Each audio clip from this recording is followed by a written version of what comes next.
శ్యామ్ పిట్రోడాకి ఇప్పుడు మళ్ళీ ఎక్కడ లేని బాధ వచ్చింది. బంగ్లాదేశీ ఇల్లీగల్ ఇమిగ్రెంట్స్ ఎవరైతే బంగ్లాదేశ్ నుంచి వచ్చినటువంటి వాళ్ళు ఉన్నారో ఇల్లీగల్స్, వాళ్ళ విషయంలో కొంచెం సహనంతో వ్యవహరించాలని చెప్తున్నాడు. ఎందుకు ఈ బంగ్లాదేశ్ వాళ్ళ మీద అంత ఆయనకు? అది కాంగ్రెస్ వారి జవాబు చెప్పాలి సాయి గారు. వాళ్ళు ఇప్పుడు దాకా స్టేట్మెంట్ ఖండించలేదు, ఖండించారు కదా. Because is Indian overseas Congress president. So naturally ఆయనకు ఆ పవర్ ఉంది. రాహుల్ గాంధీ అన్ని రహస్యాలు తెలిసిన వ్యక్తి, ఆయన ఖజాంచి అంటారు, ఆయన దగ్గర ఉంది తాళాలని. మోతీలాల్ వోరా పోయారు, ఆస్కర్ ఫెర్నాండెస్ పోయినారు, వీళ్ళందరూ పోయిన తర్వాత అహ్మద్ పటేల్, ముగ్గురు వెళ్ళిపోయారు, ముగ్గురు passed away. The keys are with Sam Pitroda. ఆయనకు తెలిసి ఎక్కడ ఇన్వెస్ట్ చేశారు డబ్బులు. వీళ్ళు ఏ స్విస్ బ్యాంక్లో పెట్టారు, ఏ ఐల్ ఆఫ్ మ్యాన్లో పెట్టారు, ఏ గిబ్రాల్టర్లో పెట్టారు, ఏ కేమెన్ ఐలాండ్స్లో పెట్టారు, మొత్తం శ్యామ్ పిట్రోడాకి తెలుసు. సరే, ఇప్పుడు ఈ కాంటెక్స్ట్ ఎక్కడ వచ్చిందంటే ట్రంప్ యూఎస్లో చేస్తున్న యాక్ట్ మనం చూస్తున్నాం. రాగానే ఫస్ట్ డే నుంచి వాళ్ళ టీమ్స్ దిగేసి క్రిమినల్స్, దొంగలు, ఇప్పుడు మనం చూసాం సాయి గారు, మొన్న సైఫ్ అలీ ఖాన్ ఇంటి మీద దాడి జరిగింది, ఆయన మీద దాడి జరిగింది. ఫస్ట్ ఎవరినో పట్టుకున్నారు, దాని తర్వాత నిజమైన మనిషిని పట్టుకున్నాడు, ఆడి తర్వాత దొంగ ఆధార్ కార్డు దొరికింది, అది కూడా హిందూ పేరు మీద, బంగ్లాదేశ్ వాడు. ఇప్పుడు ఏమైపోయిందంటే సాయి గారు, మీరు బిలీవ్ చేయరు, కేరళ లాంటి ప్లేస్లో క్రైమ్ ఎక్కువ ఎందుకు పెరిగిందంటే ఇట్లాంటి వాళ్ళు. ఎందుకంటే వీళ్ళకి ఇక్కడ క్రైమ్ చేసి గాయమైపోతారు, వీళ్ళు కనిపించారు, వీళ్ళు ఇక్కడ నేపాల్కి వెళ్ళిపోతారు, లేకుంటే బంగ్లాదేశ్ బార్డర్ మళ్ళీ క్లాస్ చేసేస్తారు, అయిపోయింది అంతే. ఇక్కడ మర్డర్ చేసేసి అక్కడ వెళ్ళిపోతారు, రేప్ చేసేసి వెళ్ళిపోతారు. అక్కడ జరిగే ఇట్లాగే జరుగుతాయేమో. సో మమతా బెనర్జీ అయితే తప్పు బిఎస్ఎఫ్ అంటుంది. ఇప్పుడు అరే మీరేం చేస్తున్నారు, మీ స్టేట్ గవర్నమెంట్ ఏం చేస్తున్నారు? బిఎస్ఎఫ్ అధికారం ఇచ్చినప్పుడు 50 కిలోమీటర్లు ఎక్కువ ఇచ్చినప్పుడు మీరే కదా ఆబ్జెక్ట్ చేసింది. మీ స్టేట్ గవర్నమెంట్ తెలియాలి. ఇల్లీగల్ ట్రంప్ చేస్తున్న అదే యాక్టివిటీ భారతదేశంలో చేయాలి సాయి గారు. I just read the news.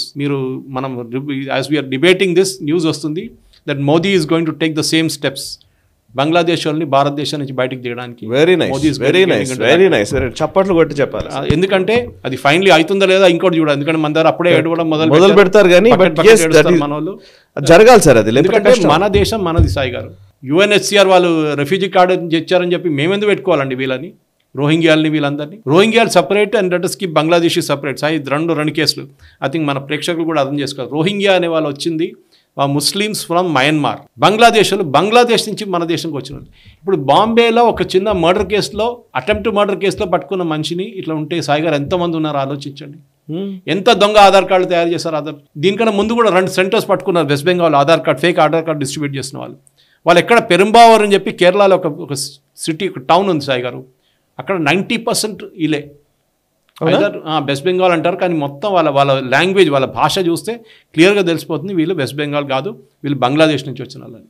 ఎందుకంటే వాళ్ళు ఒకసారి అక్కడ ఇంటర్నేషనల్ బార్డర్ క్రాస్ చేసి ఇటువైపు రాగానే అక్కడి నుంచి వాళ్ళు వెళ్ళిపోతారు, బీహార్, యూపీ, అక్కడి నుంచి ట్రావెల్ అయ్యి లాట్లో సౌత్కి వస్తారు. ఎందుకంటే నార్త్లో ఉన్నట్టు పట్టుబడతారు వీళ్ళు ఈజీగా. సౌత్లో వస్తే ఎవరు డౌట్ చేయడు వీళ్ళని. ఎందుకంటే అక్కడ కేరళ కానీ తమిళనాడులో కానీ వాడు పని చేస్తే చాలు అంతే, వాడు బంగ్లాదేశ్ వాడా, వాడు బెంగాలీ వాడా, ఒరిస్సా, ఏ జూరర్ అక్కడ వాళ్ళు. అండ్ వాళ్ళకి దుబాయ్, అది రోజుకి 1500 రూపాయలు వస్తుంది అన్స్కిల్డ్ లేబర్కి. ఎక్కడ వస్తుంది వాళ్ళకి బంగ్లాదేశ్లో? సో డెఫినెట్గా మోదీ గవర్నమెంట్ ట్రంప్ చేస్తున్న అదే మూవ్. ఇన్ఫ్యాక్ట్ నేను అంటాను, భారతదేశంలో Modi should make a promise next election that నేను భారతదేశంలో అన్ని ఇల్లీగల్స్ని బయట పంపించేస్తానని చెప్పి ఇప్పుడే మొదలు పెట్టాలి. దాన్ని వెయిట్ చేయక్కర్లేదు. ట్రంప్ మోడల్ తీసుకోండి, అపాయింట్ 1 టీమ్, అపాయింట్ 1 హెడ్. వాళ్ళకి హెడ్ ఉంది, ఆయన చూసుకుంటున్నాడు అన్ని. సో జార్ అంటారు, ఆయన is the czar of the border security. ఆయన చూసుకుంటాను మొత్తం ఇల్లీగల్ ఇమిగ్రెంట్ తీసి బయటపడేసి ప్లేన్లో తీసుకెళ్లి చైన్లు కట్టేసి పంపిస్తున్నాడు కొలంబియాకి. అవును, మనం కూడా చేయాలి అది. ఎందుకండి ఇక్కడ ఇల్లీగల్స్ ఉండాలి. దానికి ఇప్పుడు చూడండి, చెప్తే చాలు సాయి గారు ఏడవడం మొదలు పెడతారు. అప్పుడే వచ్చేస్తారు, ఓవైసీ వస్తాడు, మమతా బెనర్జీ వస్తుంది, అఖిలేష్ యాదవ్ వస్తారు, అందరూ ఏడుస్తారు. చూడండి మా వాళ్ళని, పాపం ముస్లిమ్స్ ఇంతమంది ఉన్నారు, పాపం వాళ్ళు అక్కడి నుంచి పారిపోయి వచ్చారు. అప్పుడే మానవతా దృక్పథం అదే అన్నారు కదా ఈయనప్పుడు. ఏం చెప్తాను, మీ వాళ్ళకి మనకు కొంచెం కష్టపడితే కూడా, మన కష్టం ప్రాబ్లం వస్తే కూడా వాళ్ళని హెల్ప్ చేయాలంట. ఎందుకండి వినండి ఒక్క నిమిషం, ఇదే అంటారు కదా, అదే మోహన్ భాగవత్ గారు పిల్లల్ని ఎక్కువ కనాలి అన్నారు అనుకోండి, ఎక్కడ అసలు వనరులే లేవు, ఏమీ లేవు, ఇంత కష్టంగా ఉన్నప్పుడు పిల్లల్ని కలమంటావా, అసలు ఇంతమందికి ఎట్లా సరిపోతాయి, మన సహజ వనరులు సరిపోవు, మన రిసోర్సెస్ లేవు అని మాట్లాడతారు. అదే రిసోర్సెస్ పక్కనోడికి మాత్రం ఇవ్వచ్చట.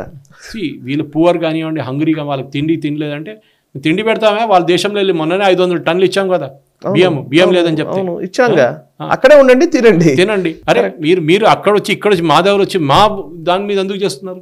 ఇక్కడ ఇల్లీగల్ యాక్టివిటీస్ ఎందుకు చేస్తున్నారు? సాయి గారు స్లీపర్ సెల్స్ అంటారు సాయి గారు వీళ్ళని. These are very dangerous people, చాలా డేంజరస్. వీళ్ళు ఎప్పుడు ఏ సూసైడ్ బాంబింగ్ చేస్తారో, ఏ బాంబు పెడతారో మనకు తెలియదు. ఇప్పుడు యాజ్ ఇట్ ఈస్ బంగ్లాదేశ్ మన వ్యతిరేకంగా వచ్చేస్తుంది, మన వైపు నుంచి దే ఆర్ అటాకింగ్ ఇండియా. మన వైపు ఉండే ముందు బంగ్లాదేశ్ మన ఆపోజిట్ సైడ్కి వచ్చేసాం. ఇప్పుడు పాకిస్తాన్ ఐఎస్ఐ హెల్ప్ తీసుకుంటున్నారు. డెఫినెట్గా ఐఎస్ఐ అజిత్ దోవల్ గారు చూస్తుంటారు చాలా క్లోజ్గా. ఐఎస్ఐ చీఫ్ బంగ్లాదేశ్ విజిట్ చేశారు మొన్న. అంటే అక్కడి నుంచి మొదలవుతుంది ఇప్పుడు చూడండి. వాళ్ళ అసెట్స్ని యూజ్ చేసి ముందు యూపీఏ హయాంలో ఎట్లా ఉండే బాంబులు పెట్టడం, అక్కడ పెట్టడం, ఇక్కడ పెట్టడం, జైగర్ డెఫినెట్గా ఇదే జరగబోతుంది. చూస్తూనే ఉండండి. మోదీ గవర్నమెంట్ ఇమ్మీడియట్గా ట్రంప్ గారు చేస్తున్నట్లనే he should take strong steps. నేను ఇప్పుడు చదివిన న్యూస్ కరెక్ట్ అయితే he should immediately start deporting. Illegal centres already ఉన్నారు, డిటెన్షన్ సెంటర్స్, ఏ కోర్టు దాన్ని నో అన్నారు. అండ్ యుఎన్హెచ్సిఆర్ కార్డు క్యాన్సిల్ చేసి పడేసేయండి, ఎందుకంటే ట్రంప్ చేసినట్టు చేయాలి. పూరా యుఎన్ నేను పట్టించుకొని యుఎన్ అని చెప్పేశారు కథ. అదే యాక్టివిటీ ఇక్కడ కూడా చేయాలి సార్. ఈ వీడియో మీకు నచ్చినట్టయితే లైక్ చేయండి, 10 మందికి షేర్ చేయండి. అలాగే కామెంట్ల రూపంలో మీ అభిప్రాయాలను మాతో పంచుకోండి. Nationalist hub group of channels ను సబ్స్క్రైబ్ చేసుకుని తెలుగునాట జాతీయవాద జర్నలిజాన్ని ప్రోత్సహించండి. ఈ వీడియో కింద ఉన్న బెల్ ఐకాన్ పై క్లిక్ చేయడం మర్చిపోవద్దు.